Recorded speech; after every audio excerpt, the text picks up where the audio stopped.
Good morning. Let's try that again. Good morning. I am so excited. We've got perfect weather for this fantastic crowd. It's great to see everyone, so I want to take an opportunity to thank each and every one of you. I look around. It's a great, fantastic group of folks. I see potential homeowners. I see neighborhood individuals that have been here for a long time. I see local media, community leaders, and municipal leaders and industry partners. It's a great day for the groundbreaking of the Cottages of Idlewild. For those of you that don't know, my name is Rhett Fussell. I am the founder and the champion of the Raleigh Area Land Trust, also known as RALT. You'll hear us call ourselves RALT. And I'm glad to see everybody, as I mentioned. The Cottages of Idlewild is here, and we are excited for that.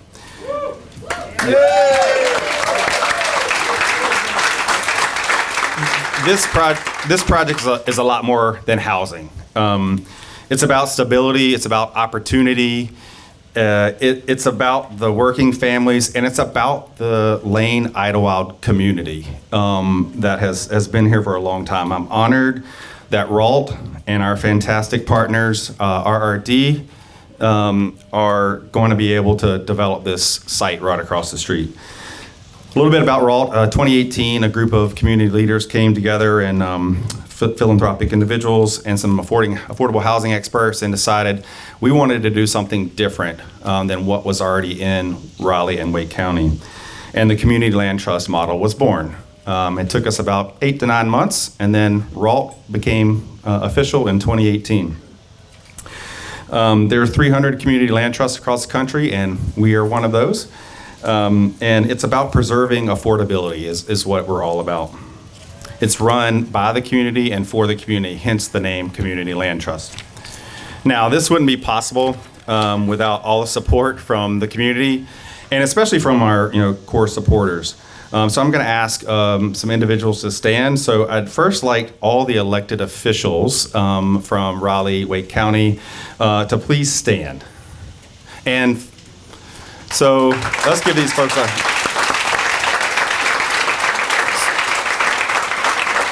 This is truly not possible without the support of elected officials for both funding and just for the support of it all. Affordable housing is not easy, as I've found out over the past 4 or 5 years.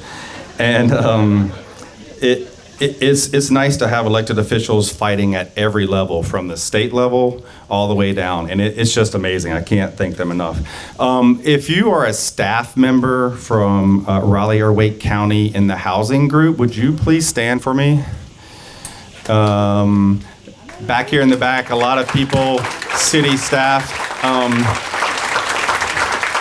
I cannot thank them enough. They are the boots on the ground, and they truly do a lot of great work.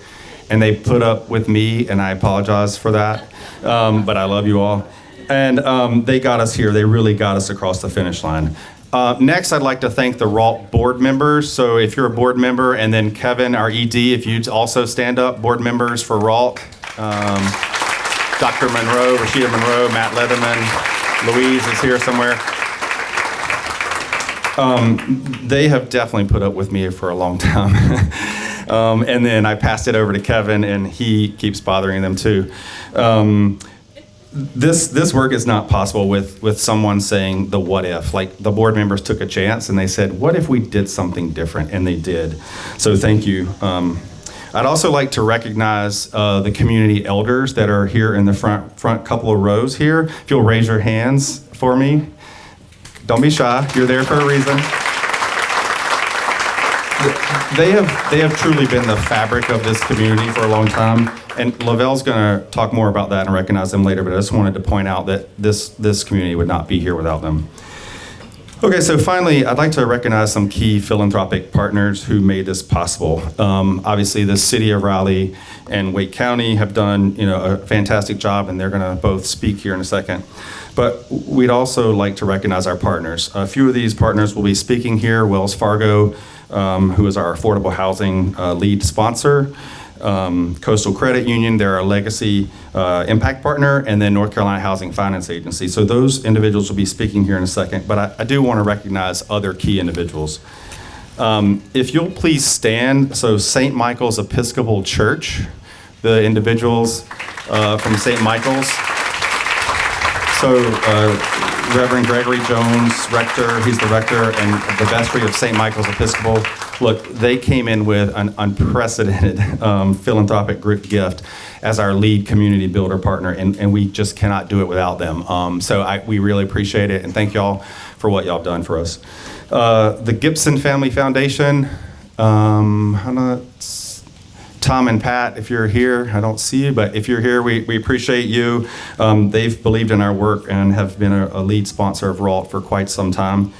The North Carolina Realtor Housing Foundation, I see Sean and Mark, and I hope, and the board members, I hope the Kentia will be here in a second, but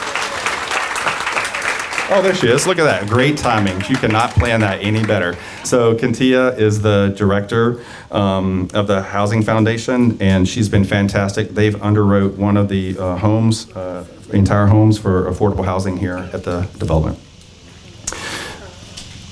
Elizabeth Saul, she's not here, but she's been a huge sponsor for us for a long time. She's a Pathway partner. I'd like to thank our art sponsors. We have Bank of California and the Jandy Ammons Foundation. So I don't know if anybody from the Ammons Foundation is here, but if not, we appreciate it. They're sponsoring all the art on site. So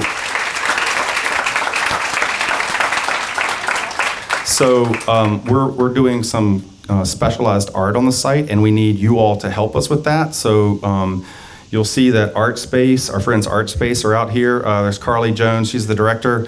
Please help them. Please take the survey. They have a survey. We're trying to design the art that's focused on the community of Idlewild, and so that's the goal here. And then finally, Grub Ventures, they're also a grassroots partner. So round of applause for all of our sponsors.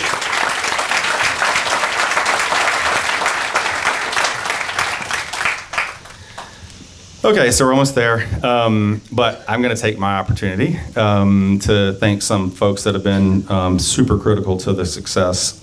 I obviously wouldn't be here without them. I'd like to personally thank Mary Ann. Mary Ann Baldwin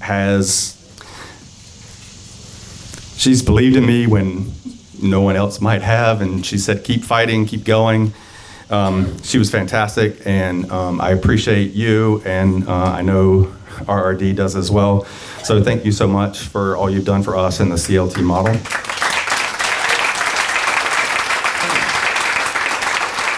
I don't know if Larry Jarvis is here. Oh, I see him back there in the back. So I am so glad that Larry made it here. I literally bugged Nikki and Larry when Nikki was here the first time for 2 years. And we chatted all about this possibility of a land trust. And Larry definitely made this happen for us. He was a big part of the success of this. I'm not going to repeat what he told me in his office that I couldn't do, but we did it, Larry. We made it here, so you should be thankful. Yep, appreciate it. The Saul family, they're obviously not here, but they've been a personal supporter since we started. And Elizabeth, Will, and English have been fantastic. So, they're my personal favorites. Those of you who don't know, Alexis Trost, she now lives in Portugal, but she has been a backbone for me and RALT for a long, long time. And she couldn't make it today, but she's here in spirit. And she's texted me 5 times this morning. The DHIC, the Home Ownership Center, Sheila is now a board member of us. We stole her, thank you. But we have a couple of other folks, Lou, Tiffany, they're just great. So if you haven't worked with them, please do, they're amazing. And then finally, the broader team, Self-Help Credit Union. So folks in the back, Self-Help, would you all please stand up for me for a second? Allison, Dave, Deborah, Ron, Greg. Look, affordable housing is really hard, and financing of affordable housing is even harder, especially if you're a startup nonprofit like we were. And we fought a long time to get this done. So I appreciate it. Allison heard me cry many, many times, but I appreciate it. And then finally, Morningstar, Molly and Amanda. I know I saw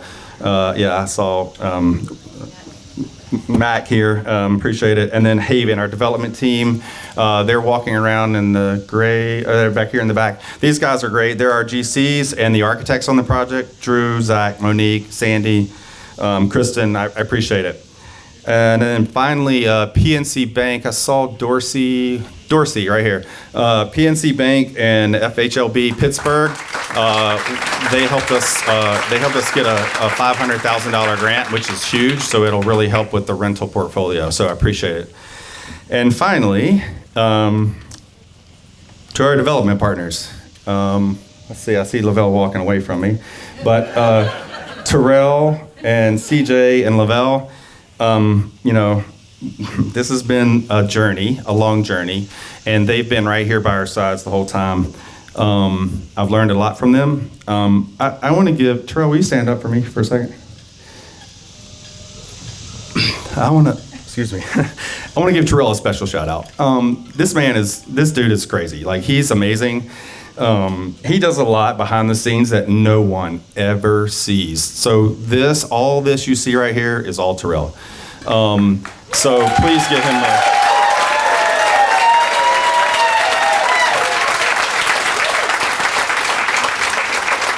So with that, I'll also thank Kevin, who's the ED. By the way, I'm not the ED. He is the man in charge. And Krista, who is walking around. So thanks to everybody. Let's get started on the speakers here. And I'm not going to cry. I'm going to leave that to Lavelle.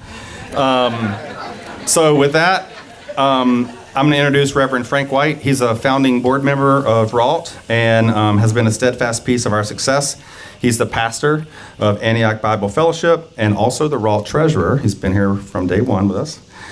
His calming presence and thoughtful word have been a blessing for RALT. He continues to push our vision forward for affordable housing. Reverend Frank White.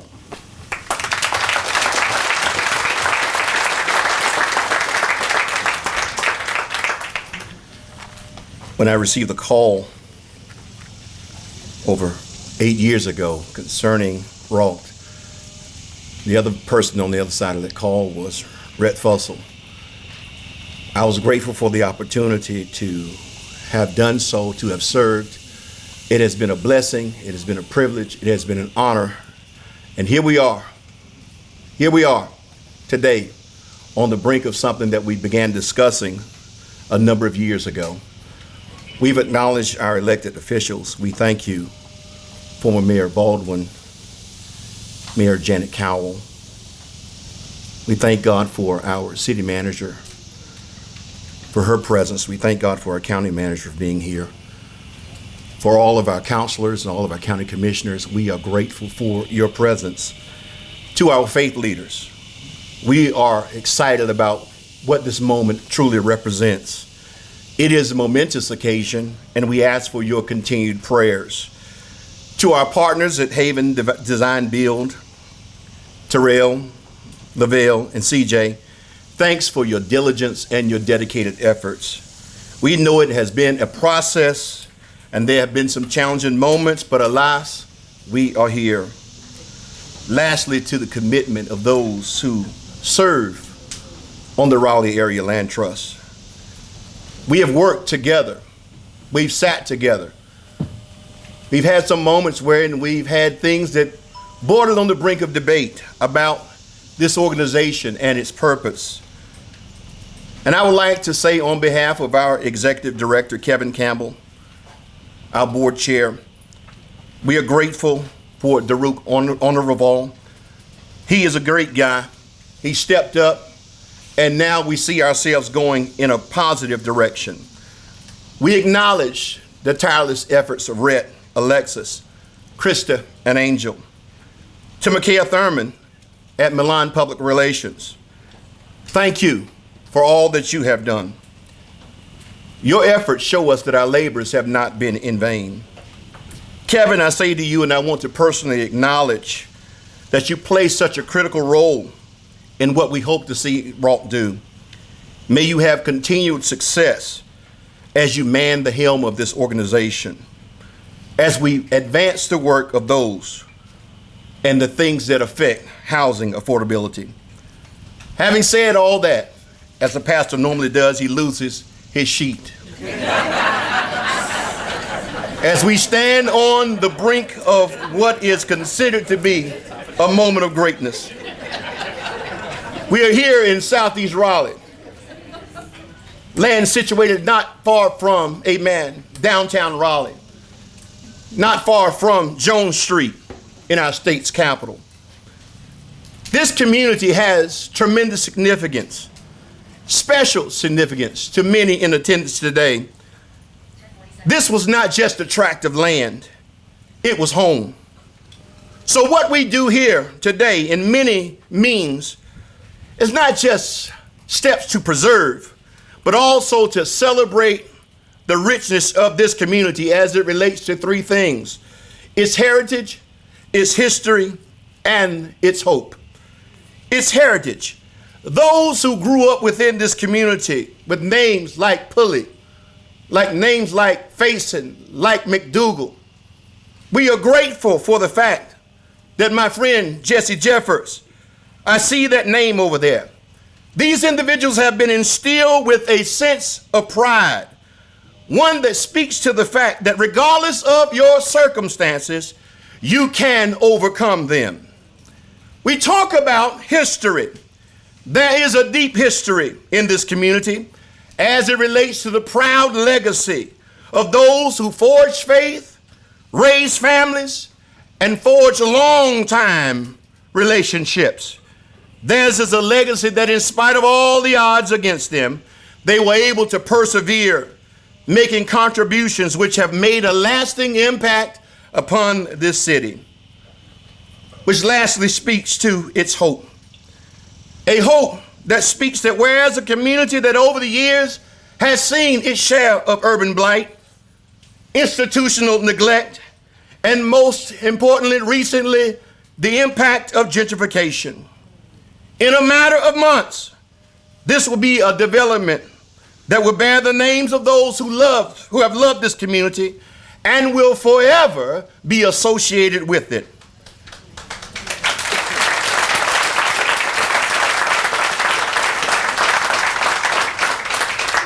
Not only will it honor their memories, but it would honor their contributions and their commitment to it.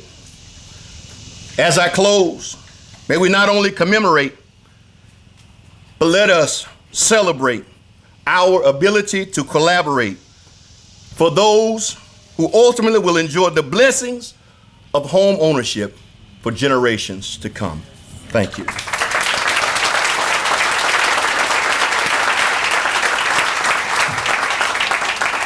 Thank you, Reverend White. I'd like to next bring up Mayor Janet Cowell. The City of Raleigh has been a key to this project, the success of this for many, many years, not only with a land donation of $1 across the street, but for financial support of over $1.2 million. We cannot thank the staff and the council enough, so I'm going to invite Mayor Cowell to come up and discuss this important milestone. Thank you.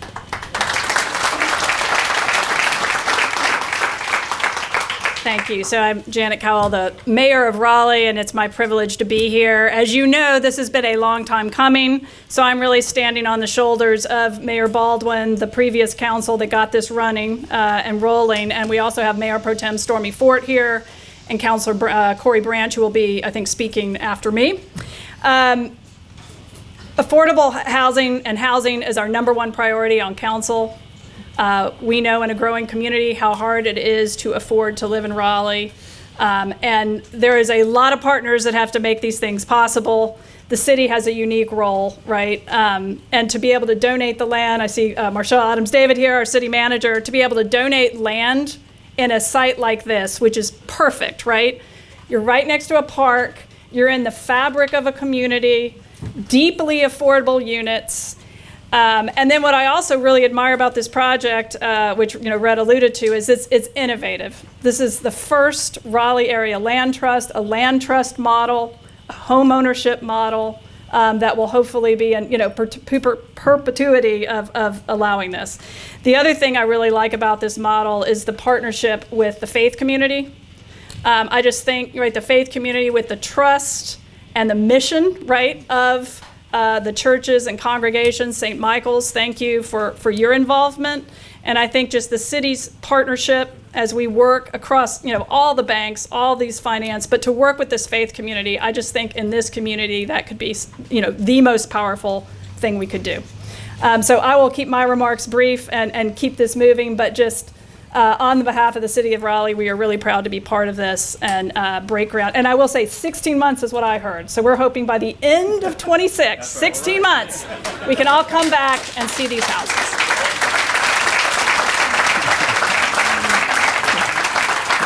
Thank you, Mayor Cowell. Up next, I'd like to invite Corey Branch, who represents District C, was first elected in 2015, right? You're the longest tenured member, I think. Yeah, congratulations. He's always been an active supporter of this project and really helped us to get it on the ground. He's got really close community connections, and he heard from Terrell and Lavelle, I know, nonstop on this project. So I appreciate it, Corey, if you'd come up and say a few words.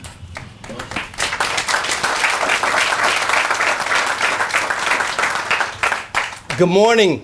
Good morning. Okay, we're in District C, in case you didn't know. So I'm gonna do this one more time.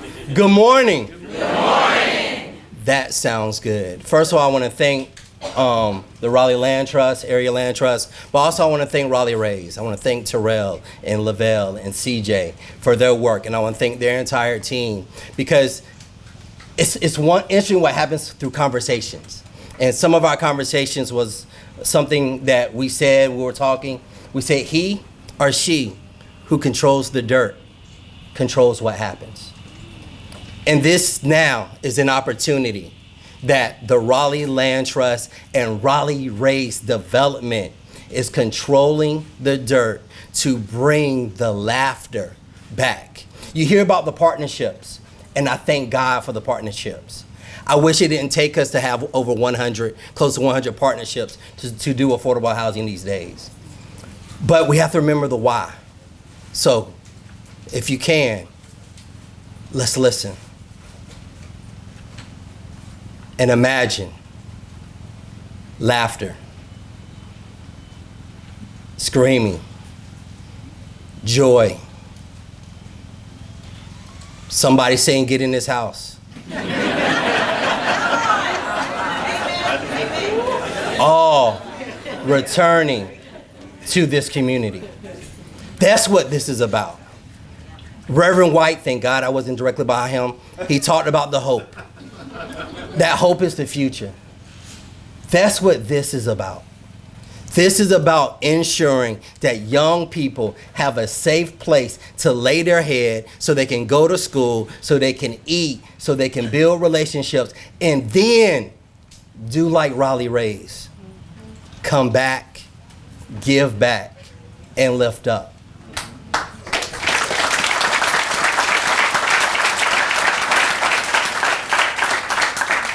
So as I got the yellow card, they got a sign, they got us on time limits. In 16 months, there won't be a time limit for the laughter.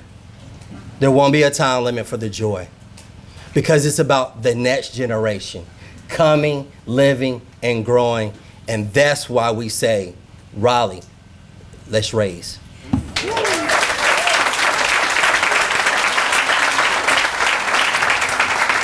Thank you, Corey.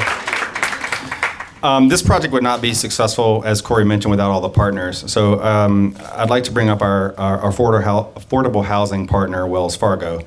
Wells Fargo is the Cottage of Idlewild affordable housing partner who donated $250,000 in philanthropic support and partnered very deeply with us to make this project possible.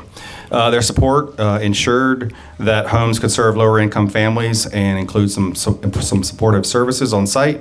Wells Fargo is a community leader in affordable housing. In 2024, their philanthropic giving totaled $11.7 million in North Carolina alone in support of housing, small businesses, financial health, and other community needs. Today from Wells Fargo, we are very honored to have Susie Kuntz, Wells Fargo's philanthropy and community impact leader for North Carolina. So join me in thanking Susie. Susie.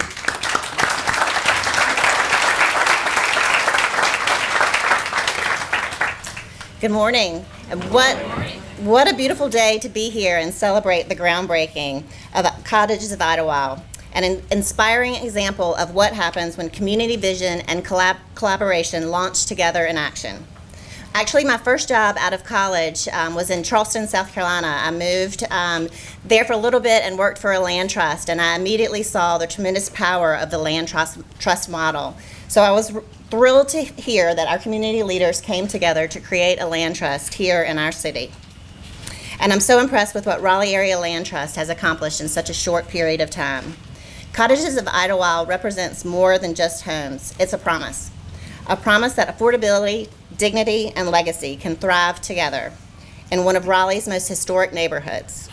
At Wells Fargo, our commitment to building strong communities in North Carolina has spanned more than 150 years.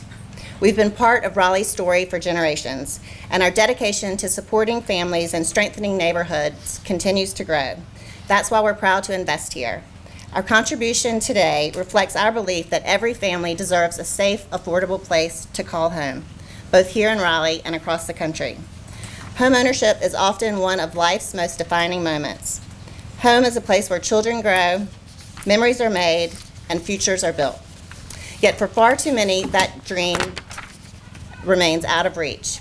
And that's what we're hoping that our partnership with Raleigh Area Land Trust will continue to do. So to all our partners represented here today, thank you for your leadership. And to the residents of Idlewild, thank you for welcoming us to our community. Let's keep building together.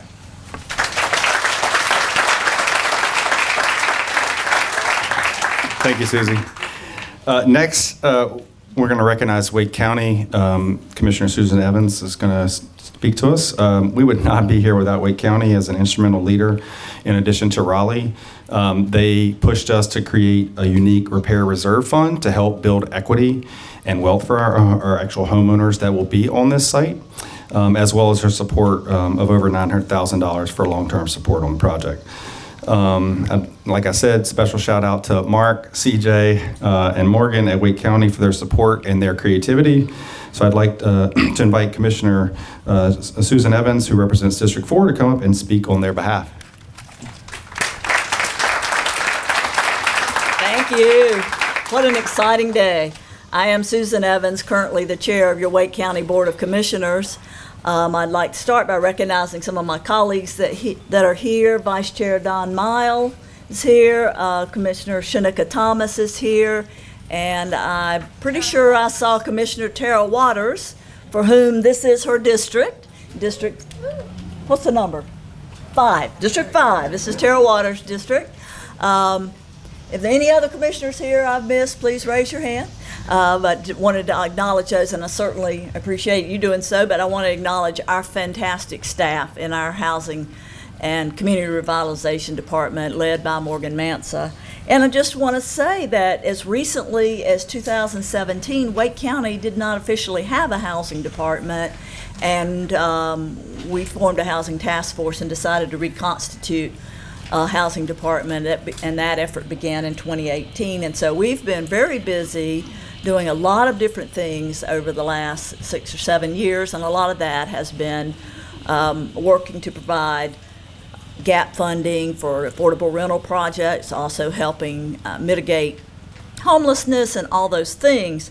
But we're particularly excited about this project when Coach Moten and Terrell Midget and Kevin Campbell and our staff presented this to us last year. We were just blown away. You know, this is such a thoughtful, collaborative project, and we celebrate all the work that got us to this point. You know, what makes this project so special is it upgrades the community land trust model to give families access to affordable mortgages and a way to build more equity. Of course, it also will include great rental units for households making between 30% and 80% of the median income. And if you've paid attention recently, it's pretty hard to find a reasonable lease in the Raleigh area for a family of 4 making, say, $40,000. So these properties are going to help fill that niche and be very, very important. We're especially excited, as it's already been acknowledged, that this development will be growing out of this historically black neighborhood that has lots of pride and lots of history, and is certainly experiencing the challenges of gentrification. And so we are really grateful to the city of Raleigh for their leadership for dedicating this property so that this could happen. We love that it's close to parks and other amenities. I'm sort of the transit lead on our board, so I was excited to see a bus stop close by. And in just a few short years, hopefully we'll finally have our first bus rapid transit route running along New Bern, just a few blocks from here, that will get people lots of places. On top of that, the renderings are beautiful. The homes are going to be beautiful, and the repair fund that was mentioned will, help ensure that these duplexes stay beautiful and functional and safe for generations to come. But the most exciting part about this project is providing economic stability for the generations that will live here. And I'm going to skip through some of this because it's just too much. But and you've heard a lot already today. As has been acknowledged, we were happy at the county level to participate with supporting funding for over $900,000 for this project. It's a lasting investment that will go so far due to the partnerships with Raleigh Area Land Trust and the city, and we appreciate the builders and developers that had this vision. We're so excited to continue to working with all of those groups and hope there will be more projects like this on the horizon. And, there's a lot of talented people that got us to this place. So let's celebrate this day, and can't wait to come back and see it when it's fully constructed, and we are welcoming folks to move in. Thank you. Thank you, Chair Evans. The North Carolina Housing Finance Agency is a key agency in the state of North Carolina. They do a lot of work. For our project, so we have 14 for sale units and 4 rentals on the site. Those 4 rentals would not be as successful without the North Carolina Housing Finance Agency. They're providing a 0% loan for us, and they're allowing us to serve individuals from 30% to 60% rentals on the site. So I'd like to introduce Mr. Tom Smith, board member from North Carolina Housing Finance Agency.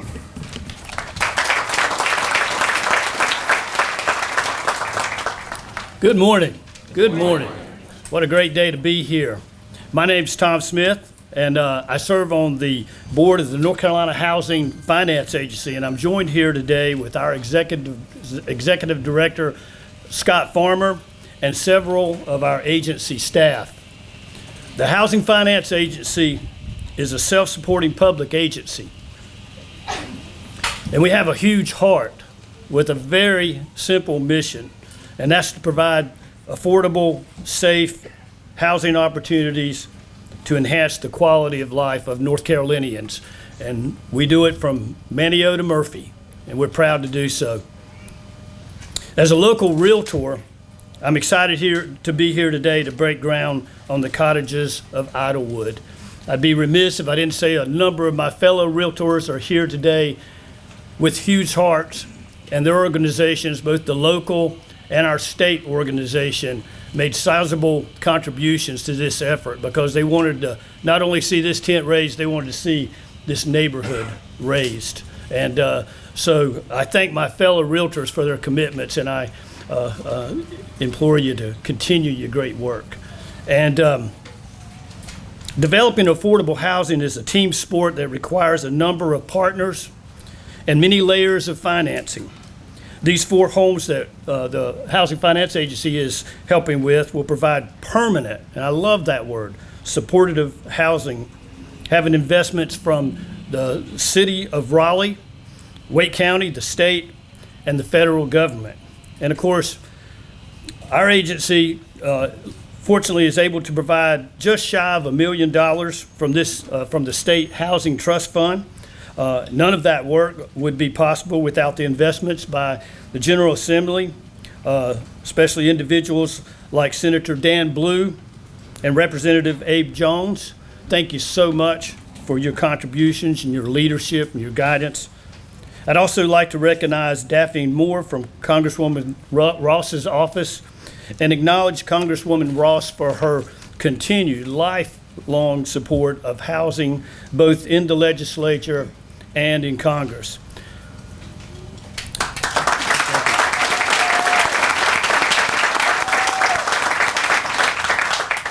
I want to thank them and each of you here today for your work, for what's in your heart and what's helped get you here today. And We're very proud to be a part of this innovative partnership. It's extraordinary, and it'll make this community stronger. I'm reminded that it's been said that the strength of a nation lies in its homes. The strength of the nation lies in its homes. Yeah. And that man's last great freedom is the choice to give meaning to his circumstances. Each of us can think of our home with the people who loved us first and the meaning we saw in our circumstances, whatever they were, whatever they are. And we can see that truly one day that hope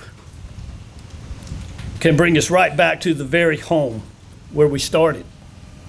It's happening today. It's been happening for years. So that for all of us who are a part of this and giving, we can humbly give back what was earlier given to us. So I'd say to Coach Moten and each of you, there is no more better example in my mind than this right here. So I can't wait to come back and help you cut the ribbon, and when the construction is complete, and most importantly, to those individuals who will call these homes home, we'll get to say welcome home. So thank you so much.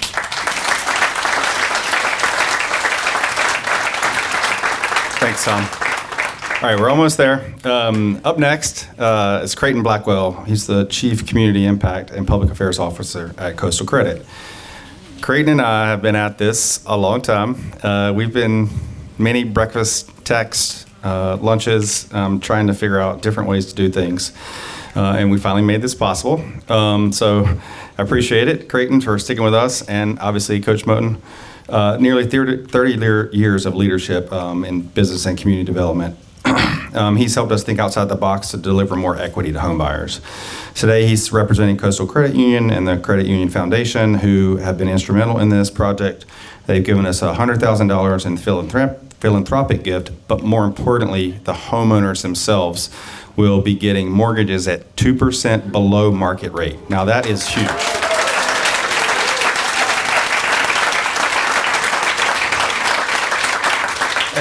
What that means is those individuals will be getting more equity and paying less interest, which is an enormous thing, especially in these climates. So with that, I'll turn it over to Creighton.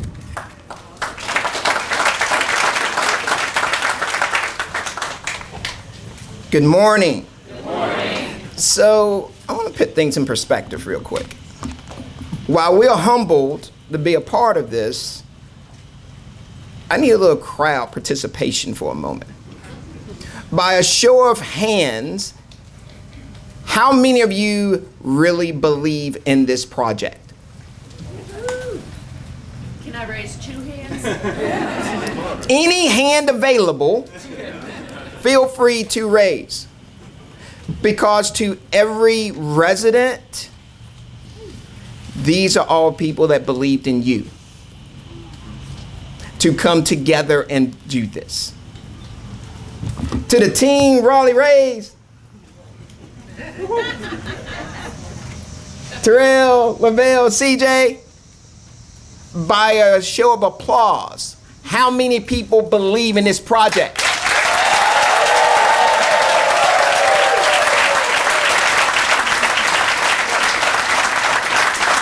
Because this is the story that this built from. Wrought. How many of you believe in this project? Because this is how many people believe in Wrought. And where I want to make sure that we come back to is this belief. We're all here because we believed in something better for our residents. We talk about Raleigh Rays and we see this, you know something, I'm sitting here like, hey, this is Raleigh connected. In a way that some have said couldn't be done. To my friend who just spoke here earlier, you just proved that. Not only can you do it, You had the will to say, we're gonna do it, we're gonna promote it, we're gonna push it out, and we're gonna let the nation see Raleigh connected. Because in the end, what does it do? It makes Raleigh better. And that's why we're all here. So I thank you all simply for having the belief in the people and the residents. Regardless of where we have all come from, driven from, will drive to, we believed in its people. For that, we will continue to thank you and continue to push us to continue to make sure we're doing even more when we take the next picture and the next event and the next time that we need to continue building for each other. Thank you.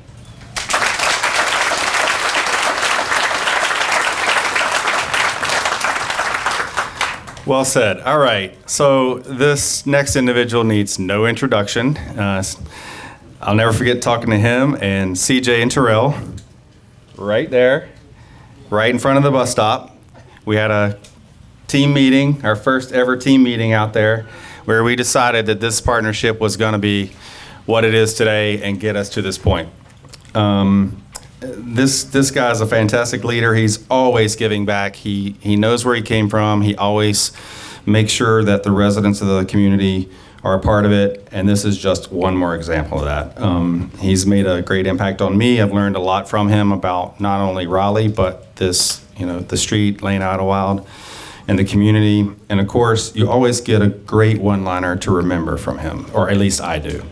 So with that, Lavelle, you've waited a lot longer than me, so it's all yours, man.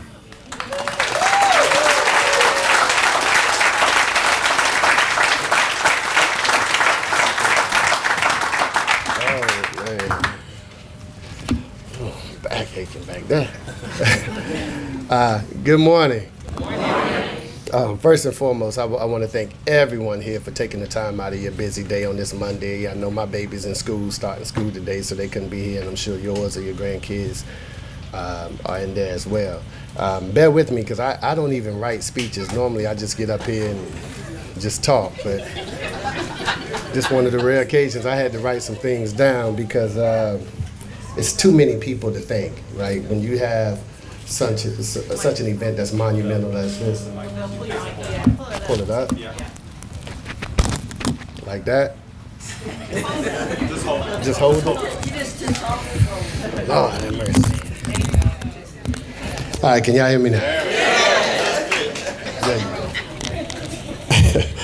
All right, let's start over then. Good morning. I was up here talking to myself.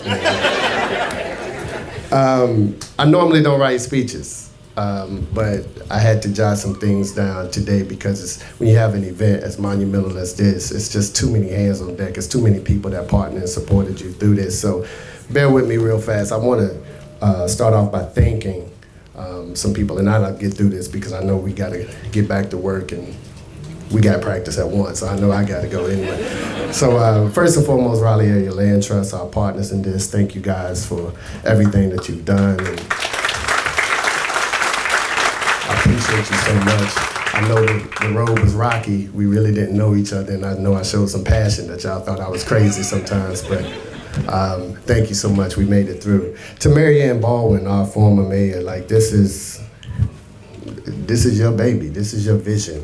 And what you did for us, thank you so much.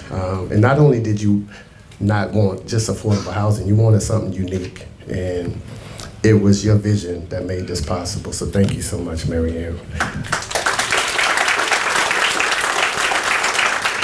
To Ford Branch, thank you for always being there for us, navigating us through, right?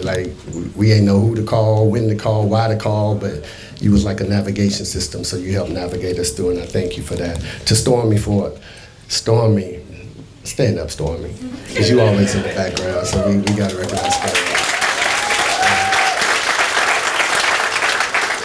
Thank you for being so instrumental, your vision. You've been a consultant to us. You always pick up the call, and you've provided so many resources and relationships that we cultivated along the way, so thank you so much.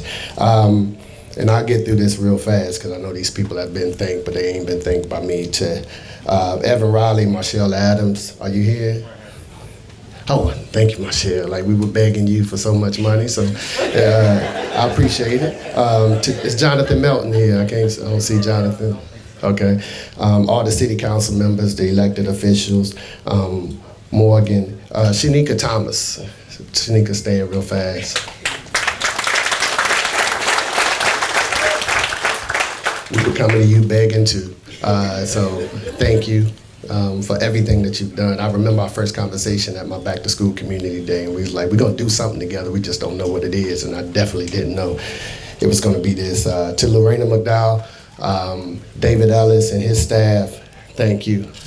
To Mayor Janet Cowell, I know you new kid on the block, but so far so good. So far so good. So far so good. And we look forward to facilitating more relationships and more incredible events like this. And to Wells Fargo and all of our supporters, if you even gave a dime, $20, all of it worked towards this. And last but not least, definitely Creighton Blackwell. Thank you, brother. You was the first commit, and you was 10 toes in when we was just trying to figure this thing out. So we definitely appreciate you, and we got nothing but love for you, all right? Thank you. All right, so let's move forward. I want to also thank all the Lane Street residents that grew up in this area. If you're here, just stand up real fast. All my Lane Street toes. Yes, sir. Your pain, man. Yes, sir. I love y'all, man. I'm gonna get to y'all in a minute. I see Shannon Hicks back here. See, y'all don't know. Every boy in this hood like this girl right here. We all just bought 9 ladies and put it on her doorstep, and that was the nature of his life. So it's just what it was. That's how we grew up there.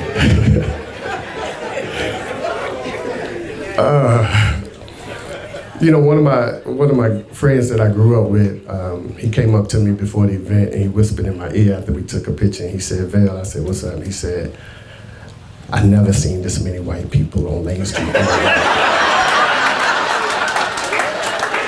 And I looked back at him, I said, "Me neither." So welcome to everyone. We got that elephant out the room, so today we're gonna be a big family for the next 20 minutes, so thank all of you guys, all right?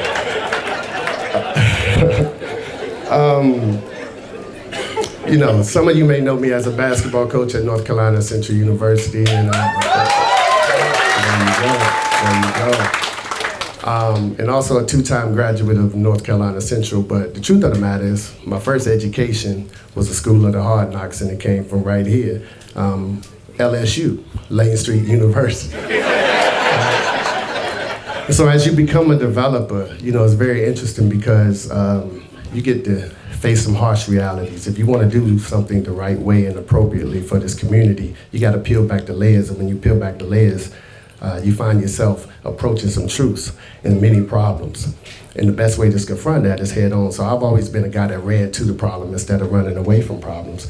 And one thing that I noticed that there was a 30% gap of home ownership between white families and black families in America.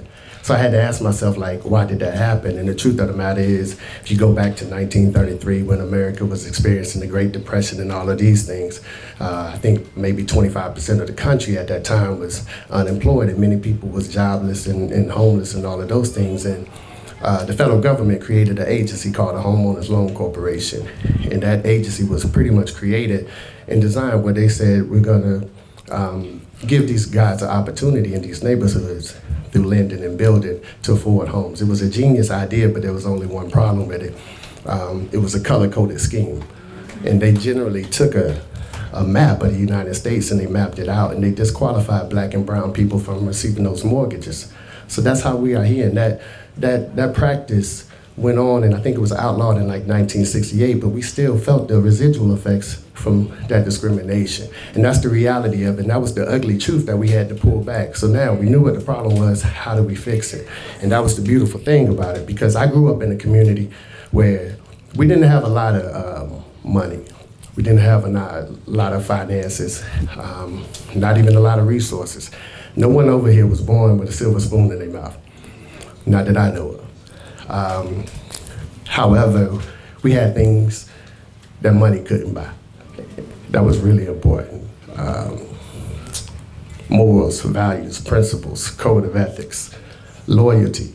Those things aren't mentioned when you're talking about achieving what we call the American dream. So it was an incredible place to live. And then in the mid-'80s, something changed. I was a kid, and I literally was on this court watching how crack decimated our communities. And it seemed like everyone began selling that drug to take care of their families or using it to deal with the fact that they couldn't. But by any means, this drug was here, live, in real time. And we as kids had to make decisions. They had to make decisions on if we were going to invite ourselves into that and help our families out, or we're just going to stray away and take the long haul. I'm glad I chose the latter because it's so crazy. I'm looking at this playground, and y'all know, like, my childhood friends, they know we never played at this playground because it was a place where the drug users used their drugs and they would drop the needles. And one of our friends stepped on a needle at a very early age. And anytime you have illegal activity, you have guns and violence. So it was something where you questioned yourself as a kid. We had a food desert around here. We didn't even have any healthy food options. All we had was a Hardee's, a Bojangles, a Church's Chicken, Kentucky Fried Chicken, a pizza relay that was scared to deliver over here, and a liquor store. No grocery stores with any produce sections or anything. So it was almost like America was telling us that we weren't good enough. We were outcasts, we were misfits, and we were definitely the have-nots. And a lot of kids lost hope, so they started living fast and dying young, and in between doing whatever they wanted to do because they felt like nobody cared. I was different. And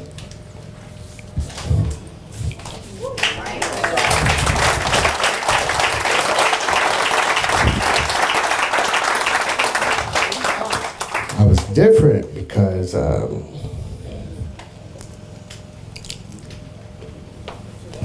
God gave me a vision beyond my present set of circumstances. And pardon me, this is the tough part. He gave me that in the form of my grandmother.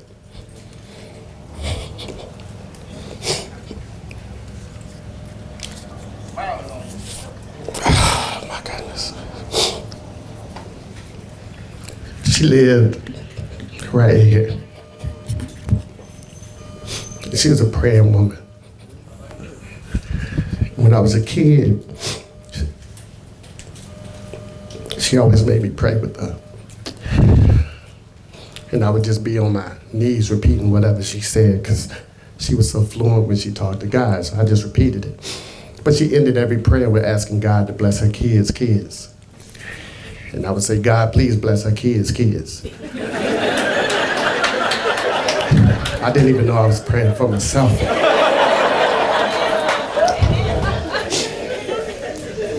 She was the neighborhood pillar. She lived right here. It's crazy because I hear a voice talking to me now. And there was a store right here. She would always ask me to go to it, pick up whatever I needed, and hurry up and come back and don't stop and shoot basketball. But I always stopped and took about 4 or 5 shots. She was small in stature, but huge on respect. I seen her serve a community. I seen her enhance the life of everyone that came in contact with her. I even remember a young man sitting in her home every day. And I was a kid, I was like, Grandma, who's this guy? He came over from Shaw. He was in divinity school, and she would teach him the Bible. And that young man's name was Pastor Summerfield, and together they started Word of God Church. That went on to become such a huge pillar in our community. But the life-changing event that she had for me, some of you may have heard this story before, but bear with me again. I was 12 years old and I walked into a boys club, and I saw a bunch of Pepsi banners similar to this, and I thought it was just restocking machines. And my business partner, Terrell, when I walked in the gym, he told me they was having a Pepsi hot shot competition. And I said, well, y'all go ahead and do what y'all need to do because that looked kind of corny to me. What I didn't know, the president of Pepsi was there. He came up and he asked me to compete, and I said, no, thank you. He said, well, the winner gets 2 2-liter Pepsis over here. And I said, well, sign me up.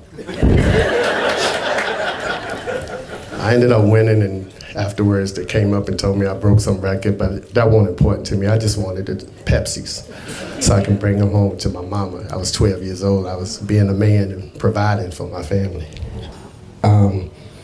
From that moment, what I didn't know, I just thought that was a regular contest, but the following week I had to shoot in the state championship. I won that, and then I had to shoot in Atlanta for the Southeast region. I won that. Then I went to DC and I was shooting at halftime of a Bullets-Bulls game on national television, and it changed my life. It's the first time I was out of Lane Street because of my talent. And the first time I realized that life is bigger than this 4-block radius.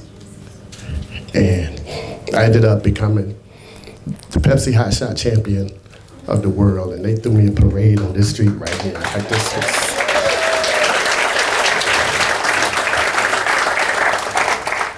But I came back and I told my grandma, I said, Grandma, I got it now. Like, I'm gonna take this basketball and get us out. And she said, that's cool. I said, I'm gonna buy you this big car. And I don't know why I said it, because she couldn't drive. But I was gonna buy it anyway. And she told me, I want you to remember something. She said the 2 most important days of your life is the day that you were born and the day that you figure out why. And when you leave this earth, if people remember you as a basketball player, you've done a poor job of living. I was 12 years old when she said that, and I've never forgotten that to this day. I carried her lessons as I fast forwarded on to life into this Raleigh Raised Development thing. My partners back here, they always make me speak, so I'm gonna put them on the spot. Just raise your hands, CJ Mann, Terrell Midget. Those are my partners.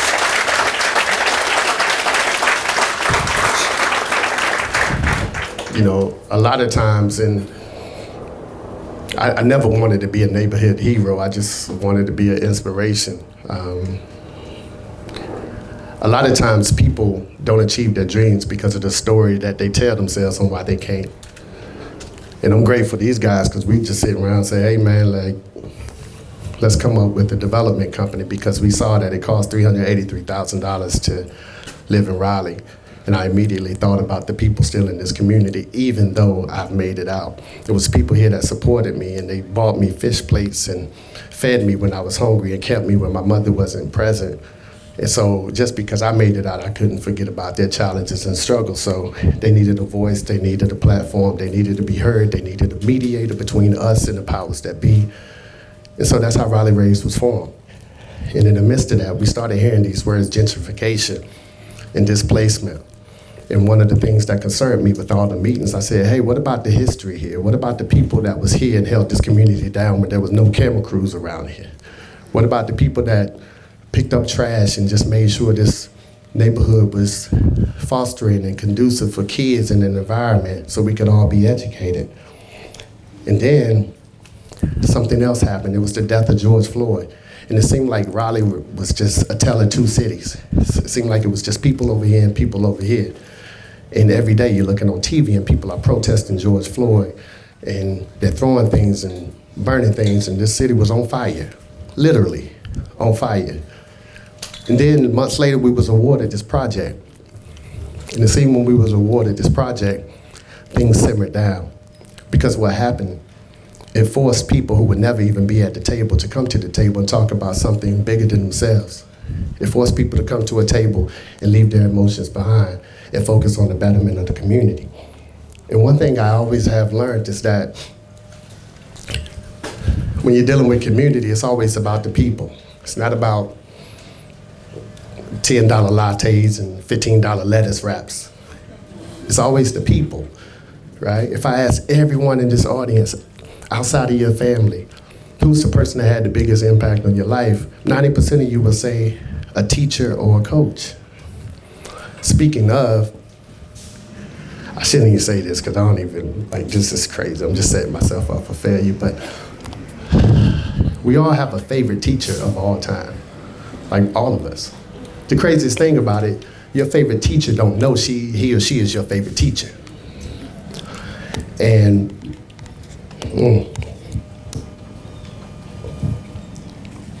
I had what I thought was a genius idea coming out of elementary. I took a transfer sheet and I filled it out and forged my mama's signature. I'm sorry, Mama. I can't even look over there. I'm sorry. And I was supposed to went to Cottage, but I transferred and I wanted to challenge myself academically, and I went to what was then Daniels Middle School. In the first 2 weeks, I hated it. It was a culture shock. I was the only one that looked like me. And I came and I told my mom, I said, Mom, I want to transfer. She said, no, you already transferred. So I had to live with that. And that was insulting. I was the only one that looked like me in my class, and there was kids that were saying things to me that I definitely can't repeat here. But one time a kid that didn't look like me called me a name, and in typical Lane Street fashion, I jumped on him. And there was a teacher that I had, and she pulled me to the side, and she told me what I did was wrong, and she disciplined me, obviously. But she made me and the kid watch a movie. First, we had to read a book, and the book was called Brian's Song.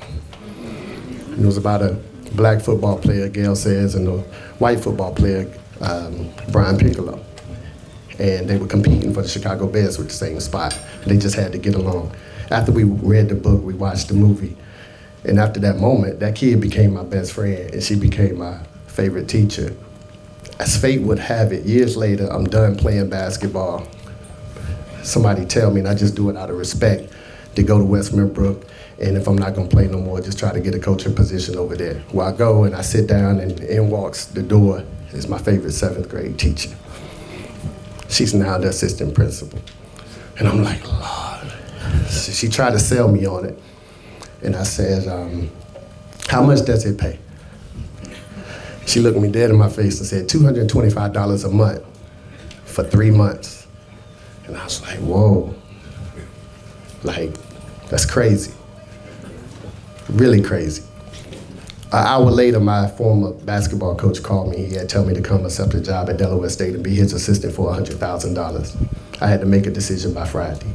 I ended up choosing the $225 job a month. And what I learned in that moment is when you're making major decisions, if the first question you ask is what will other people think about you, then you're not performing, you're just living for acceptance. And I just didn't want to perform for anyone anymore. She's here, and I want to recognize her because my coaching career at North Carolina Central is only because my favorite 7th grade teacher gave me an opportunity, Miss Selden.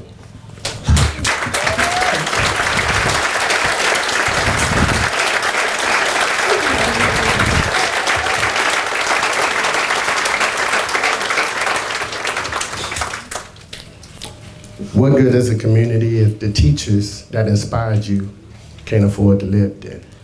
What good is a community if the policemen, the firemen, the EMS workers, the cafeteria workers, the bus drivers, what good is a community if they can't afford to live there? Through this project, we've created a unique public and private partnership that could hopefully become a blueprint to all of those in Raleigh. Before I leave, I want to do something special and recognize some people because I was real big on preserving the legacy of this community. And I thought, what a better way to do it than to name the housing units after my childhood friends and some families in this community that inspired me and held this community down long before I ever got here. So one of them will be called the Pulley. The Pulley was that was like my mom's surrogate children. And she whooped my butt, she whooped theirs too, because she knew whatever I did, they did, so we all got it.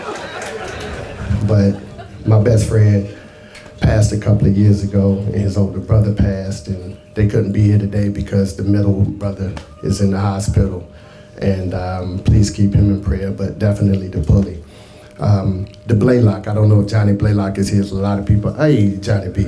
All right, stand up, Johnny, if you want to, or just raise your hand. You're good either way. All right.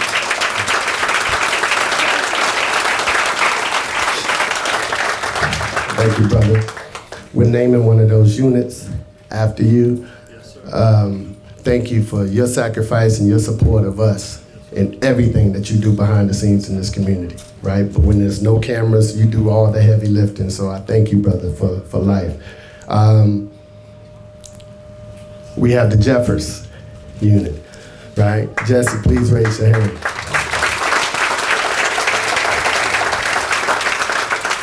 Six kids in 45 years from this housing project went to college. 5 of them had to shoot a basketball. 1 of them became a lawyer. That's the lawyer, right? That's the lawyer. He did it the hard way. I think everybody in Raleigh in this neighborhood owe him money for traffic violations, including myself. The other unit is 2 of them. The first one is the Jones unit. Y'all come up here, man. Y'all played the background way too long. One of them, Mr. Jones. Come on, Dooney.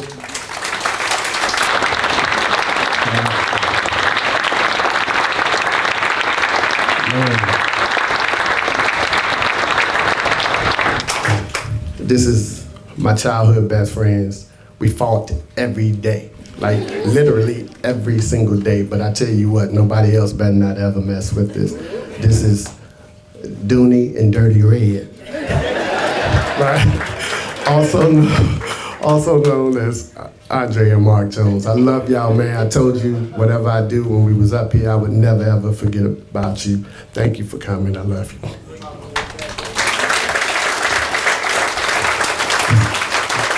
The second Jones unit is Steve Jones.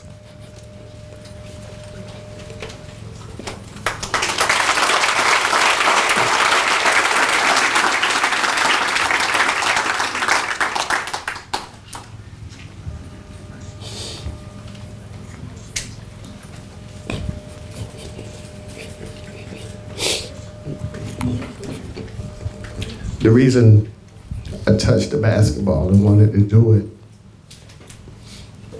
was because I saw how good he was. And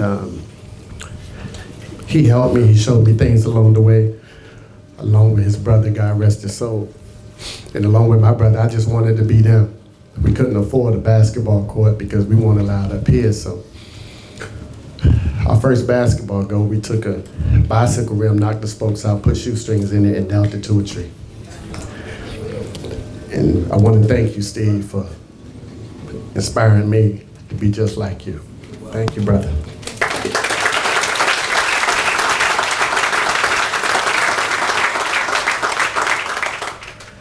And the last unit is the McDougal, named after my grandmother and my mother. Those park benches over here with the statue is also named after my grandmother. God rest her soul. I'm sure she's watching and shining down now. And my mother. Mom, raise your hand real fast. Hey, now.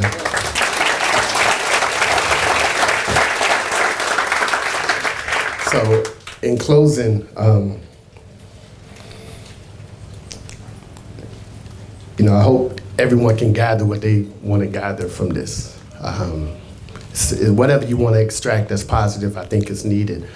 Never before have this many people been inside of this park from all different genres. It doesn't matter if you black, white, gay, straight, Democrat, Republican. We put all of that to the side and we came together as one, because for years it seemed like Raleigh was operating as separate fingers. Johnny, we're gonna take that naming right away, because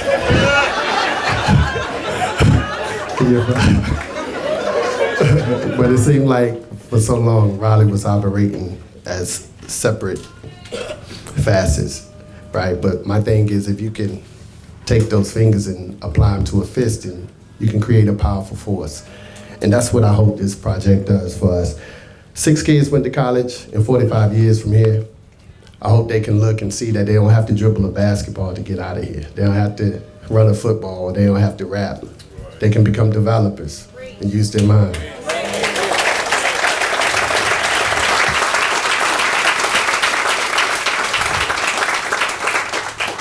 God is amazing. He's been super amazing to me, and I'm honored to stand before you today. I think by 2027, if the statistics are right, we'll be accounted for over 1,000 affordable housing units in the city of Raleigh, with Raleigh raised. And it's just been an awesome experience. My grandmother told me when I was young that I was a visionary. The gift is you can see things that other people can't see, but the currency is you got to sit in it alone until they're able to see it. It's been really uncomfortable at times sitting in it alone, but I thank you guys for standing with me. And the irony of all of this is, you know, I'm at a park that's named after me. I got a statue of me, and I'm at a court that's named after me that I wasn't even allowed at. My mother drove across. I used to hate this angle because I'm shooting and she drove by. I got a whooping when I got home.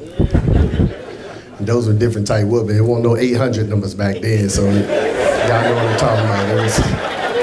It was real. She needs a statue up here with a belt. Like, that's what she did. Like, we need to honor her next week for that. You know what I'm saying? But I'm at a park that I wasn't even allowed at. But eventually she let go and she prayed, and she knew I loved basketball so much that I was just gonna achieve my dream. And when I was 12, I told her I was gonna retire. So Ma, I love you. I hope you're proud of me. I only did this for you. And for all of you guys that's out here, thank you guys for coming out and supporting us. And thank you from the bottom of my heart. See you.